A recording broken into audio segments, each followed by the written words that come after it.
Hello friends, आज हम बात करते हैं मेजर अरकाना के 4th number card the emperor की। जैसा कि इस कार्ड को हम देखते हैं, पहले इस कार्ड का हमेशा की तरह हम कार्ड का बैकग्राउंड देख लेते हैं, नंबर देख लेते हैं और कौन सा अरकाना है वो देख लेते हैं। कार्ड मेजर अरकाना का कार्ड है जो कि आपके जीवन के बड़े बड़े रहस्यों के बारे में बताता है, मेजर इवेंट्स के बारे में बताता है। नंबर की बात करें तो नंबर 4 है। नंबर 4 राहु को रिप्रेजेंट करता है। और अगर इसके बैकग्राउंड की बात करें तो बैकग्राउंड हमें काफ़ी कुछ ऑरेंजिश जैसा दिख रहा है। ड्रेस इसकी पूरी लाल दिख रही है। अगर दाढ़ी की बात करें तो इसकी दाढ़ी सफ़ेद सफ़ेद दिख रही है। ऐसा लग रहा है कि कोई उम्रदार व्यक्ति है, सिंहासन पर बैठा हुआ है। इसके पैरों में कुछ अलग तरीके के मजबूती वाले जूते से इसने पहन रखे हैं। सिंहासन पे इसके दोनों तरफ देखेंगे तो जैसे बकरी होती है ना, वैसा ही सिंबल बना हुआ है हैंडल के साइड में। इसके हाथ में भी एक छड़ी जैसी बनी हुई है। तो ओवरऑल देख के हमें लगता है कि एक ऐसा इंसान जो काफ़ी एक्सपीरियंस्ड है, जिसकी उम्र ज़्यादा है और वह एक राजा की भांति राजा है, बैठा हुआ है सिंहासन पे। तो सिंबल्स को अगर हम समझते हैं तो सम्राट के हाथ में सूर्य है जो आत्मविश्वास को दर्शाता है। आप ध्यान से देखेंगे तो इसके हाथ में सूर्य जैसा है जो इसके आत्मविश्वास, सूर्य हमेशा बहुत ही पॉजिटिविटी को दिखाता है, आशावाद को दिखाता है, न्यू बिगनिंग को दिखाता है, कॉन्फिडेंस को दिखाता है। तो यहाँ पर आत्मविश्वास को दिखा रहा है। जो इस राजा के हाथ में छड़ी जैसी दिख रही है, उसके हाथ में छड़ी यह दर्शाती है कि वह जादुई चीज़ें कर सकता है, दूसरों की देखभाल और चिंता कर सकता है। क्योंकि अगर राजा है तो राजा की तो पावर अलग तरीके की होती है ना, तो वो जो चाहे वो कर भी सकता है। अब कवच की बात करते हैं तो उसने एक कवच पहना हुआ है जो उसके शॉल में छिपा हुआ है, जो दर्शाता है कि वह दिल का कठोर है। थोड़ा सा रूड सा भी देखो ना, अब कैसे तन के बैठा हुआ है। वैसे तो राजा वगैरह हमेशा ऐसे ही उस पोजीशन में ही बैठे होते हैं, लेकिन तन के बैठा हुआ है एकदम, जैसे जिसके पास पावर है, अथॉरिटी है। ठीक है, पहाड़ जैसे जो दिख रहे हैं, दोनों तरफ पहाड़ हैं जो स्थिरता को दर्शाते हैं। राजा की जो सफ़ेद दाढ़ी है ना, ये उनके अनुभव और बुद्धिमत्ता को दर्शाता है। उसके पास गहरा ज्ञान है जो उसे सुनने लायक बनाता है। अब ओवरऑल अगर हम किसी को भी एक कार्ड दिखाते हैं, कभी भी आप टैरो सीखा करो या देखा करो या किसी कार्ड के बारे में जाना करो, तो कोशिश किया करो कि सबसे पहले आप उस कार्ड को देखें ध्यान से, 2 सेकंड उसके साथ कनेक्शन बनाएं और फिर उसको इमेजिन और विजुअलाइज करने की कोशिश करो कि ये कार्ड खुद से क्या बोल रहा है। आप उसको खुद से डिस्क्राइब करने की कोशिश करें। अगर मान लीजिए मैंने आपको ये एक्सप्लेनेशन नहीं दी है, आपने कभी कहीं से नहीं सुना, इस कार्ड को देखने के बाद आप इसे कैसे डिस्क्राइब करेंगे? अगर पिक्चर कॉम्पोजिशन अगर आपको दे दी जाए कि इस पिक्चर को डिस्क्राइब करो, तो आप कैसे करोगे? हम देख सकते हैं ना कि एक बूढ़ा सा आदमी है जो काफ़ी एक्सपीरियंस लगता है, जो अपनी ज़िंदगी के बहुत सारे पड़ावों को पार करके बैठा हुआ है। एंड डेफिनेटली अगर सिंहासन पर बैठा है या इस उम्र में भी अगर बैठा हुआ है तो इसका जीवन आसान तो नहीं रहा होगा। हर संघर्ष वगैरह को इसने चैलेंजेस को फेस किया होगा। ठीक है, हर तरह की अप्स एंड डाउन्स इसकी लाइफ में आए होंगे, उन सबको पार करके भी वो सिंहासन पर बैठा हुआ है। और जब इतनी लाइफ उसने जी ली है तो डेफिनेटली लाइफ के हर एक पड़ाव को उसने बहुत एक्सपीरियंस भी किया होगा। राजा है तो डेफिनेटली राजा का कैसा होता है, राजा को अगर हम सोचते हैं कि एक राजा में क्या गुण होते हैं, तो वो उसके पास पावर होती है, अथॉरिटी होती है, समझदारी होती है, डिसीजन मेकिंग होती है उसके पास, वो लोगों को गाइड कर सकता है, वो अच्छे से प्लानिंग कर सकता है। ठीक है, जैसे राजा के गुण हुए उसको हम डिस्क्राइब कर सकते हैं। ऑरेंज कलर आपको शायद याद होगा, तो मैंने पहले ही बताया होगा कि अगर कहीं ऑरेंज कलर हमें ज़्यादा दिख रहा है, कलर्स का आपको ज्ञान अगर नहीं है, आप फर्स्ट टाइम चैनल पे आए हैं, तो मेरे कलर्स की बहुत ही शॉर्ट डिस्क्रिप्शन में मैंने एक वीडियो बना रखी है, आप चाहें तो उसे जाकर देख सकते हैं। तो ऑरेंज कलर अगर पहला थोड़ा बहुत है तो वो तो आपको हीलिंग दिखाता है, ठीक है, और पॉजिटिविटी दिखाता है। लेकिन अगर ज़्यादा ऑरेंज आ रहा है तो ये कहीं ना कहीं ईगो को भी दिखाता है। और रेड कलर अगर देख रहे हैं तो रेड कलर लव का, पैशन का भी होता है। बट मैंने ये भी बोला है कि रेड अगर ज़्यादा दिख रहा है, एक्सेप्शनल केसेस को छोड़ के, तो रेड कलर एंगर इश्यूज़ को भी दिखाता है, क्रोध को भी दिखाता है। तो ये राजा जो दिख रहा है ना, इसमें एंगर इश्यूज़ भी हैं। और कहीं ना कहीं आप भी इस चीज़ को अग्री करेंगे कि जो पहले के लोग होते हैं, जो हमारे बड़े लोग हैं हमसे ना, वो काफ़ी सिद्धांत वाले थे, काफ़ी डिसिप्लिन्ड होते थे। और कहीं ना कहीं उनकी जो सोच थी पहले के लोगों की, वो इतनी ओपन माइंडेड नहीं थी, जो रूढ़िवाद को है ना, रूढ़िवाद को फॉलो करते थे, थोड़े कंजर्वेटिव होते थे, उनको अपनी पुरानी पीढ़ी की चीज़ें ज़्यादा अच्छी लगती थी। तो कहीं ये डिसिप्लिन भी होते थे और थोड़े ऑर्थोडॉक्स टाइप के भी हैं। ठीक है।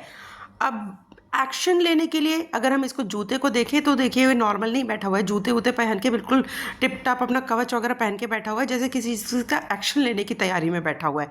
अगर घर में मतलब अगर कोई भी सिचुएशन आती है तो उसको हैंडल करने के लिए तैयार है, ये एक्टिव है। ओके, तो सिंबल्स का भी लगभग हमने पूरा डिस्क्रिप्शन कर लिया है।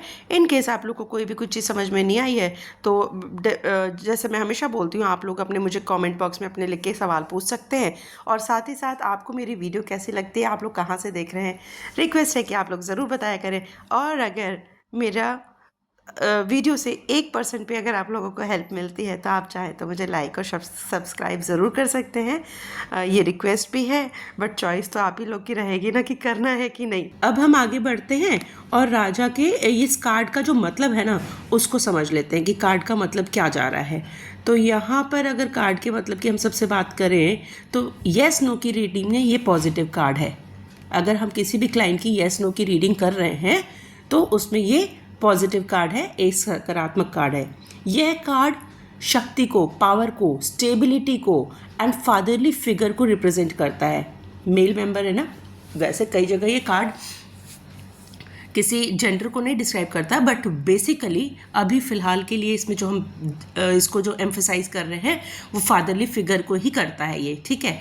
ये एक ऐसा व्यक्ति है जिस पर भरोसा किया जा सकता है, भरोसा किया जा सकता है और सम्मान किया जा सकता है, जिसको सम्मान दे सकते हैं। हमारे कल्चर में भी है कि जो हमसे बड़े हैं, हमसे बुज़ुर्ग हैं, जो हमसे ज़्यादा समझदार हैं, जो किसी अच्छी पोजीशन पे हैं, तो ऐसे लोगों को हम हमेशा सम्मान देते ही हैं, हमारा कल्चर कहता ही है। यहाँ पर हम ये भी देख सकते हैं कि इंसान बहुत अच्छी पोजीशन पे भी बैठा हुआ है, ठीक है, और रिस्पॉन्सिबिलिटी भी लेता है। व्यक्ति में आत्मविश्वास है, शक्ति है, अपेक्षाएं हैं, हम इनसे एक्सपेक्ट भी कर सकते हैं। जिम्मेदारी और आत्मसंतुष्टि, सेल्फ सेटिस्फेक्शन होती है। उनके पास पैसा और प्रसिद्धि भी है। डेफिनेटली राजा हैं तो नेम और फेम भी है, एक पोजीशन है इनके पास। यह व्यक्ति अपने परिवार का बहुत ख्याल रखता है, ये एक परिवार का मुखिया है। हमने भी अपने घरों में देखे होंगे, हमारे घर के मुखिया जैसे हमारे दादा हों या कोई भी हमारे घर का जो सबसे बड़ा व्यक्ति होता है वो घर का मुखिया होता है, चाहे वो दादा हो सकते हैं या फादर हो सकते हैं। हाँ, तो ये व्यक्ति अपने परिवार का बहुत ख्याल रखता है, लेकिन स्वार्थी होता है और अपने परिवार की परवाह करता है। स्वार्थी किसी चीज़ों को लेके, मतलब इनकी बात माननी ज़रूरी है। इनकी अगर कोई बात नहीं मानता तो ये उसके अगेंस्ट भी जा सकते हैं। थोड़े से रूड, थोड़े से ऑर्थोडॉक्स होते हैं और अपने पावर को यूज़ भी करते हैं। वह कभी भी अपनी आंतरिक भावनाओं को किसी के साथ साझा नहीं करेंगे, क्योंकि ये किंग है, ये राजा है, तो हर किसी के साथ तो अपने चीज़ों को, कब ये थोड़ा सा डाउन फील कर रहे हैं या कब ये अपने आप को बहुत ज़्यादा अच्छा फील कर, हर एक चीज़ तो हर किसी के साथ शेयर नहीं करेंगे ना। बहुत ही लिमिटेड लोग हैं जिसको ये ट्रस्ट कर सकते होंगे, उन्हीं के साथ ही शेयर करते हैं, अदरवाइज़ हर किसी के साथ साझा नहीं करेंगे। ये राजा होने के कारण उनमें क्रोध और अभिमान भी होगा। ये इस तरह के राजा हैं जिनमें थोड़ा सा एंगर इश्यूज है और अभिमान भी है। जैसे मैंने कहा था, ऑरेंज कलर ज़्यादा है तो ईगो को दिखाएगा और रेड कलर ज़्यादा है तो एंगर इश्यूज को भी दिखाएगा। ये ज़िद्दी भी हैं और रिश्तों में हावी भी हैं, क्योंकि ये इनको लगता है कि मेरे पास पावर है, अथॉरिटी है, मैं घर का बड़ा हूँ, मैं मुखिया हूँ, तो लोग मेरे बातों को सुने और मेरे कंट्रोल में रहें और मैं जो कहूँ, मेरे जो रूल्स हैं उसको फॉलो भी करें। यदि ये कार्ड नौकरी के लिए रीडिंग में आता है तो भविष्यवाणी अच्छी होगी, क्योंकि देखो राजा है, कैसे सिंहासन पे बैठा है, स्टेबिलिटी दिख रही है, अपनी मजबूती के साथ अपनी पोजीशन को होल्ड करे हुए है, ठीक है। यदि आप शेयरों में निवेश करना चाहते हैं, शेयर्स में इन्वेस्टमेंट करना चाहते हैं, तो ब्लू चिप कंपनियों में निवेश करें। भौतिक सफलता मेटेरियलिस्टिक चीज़ों के लिए इस कार्ड द्वारा दर्शाया गया है। सारी मेटेरियलिस्टिक चीज़ें आपको अवेलेबल हैं। एक राजा को सारी सुख सुविधाएं उपलब्ध होती हैं। उसी तरह इस कार्ड में भी अगर ये कार्ड किसी पर्सन के लिए आता है तो उसके पास पास्ट में अगर आता है तो था सारी चीज़ें, प्रेजेंट में है तो हाँ जी है, और फ्यूचर में तो होगा।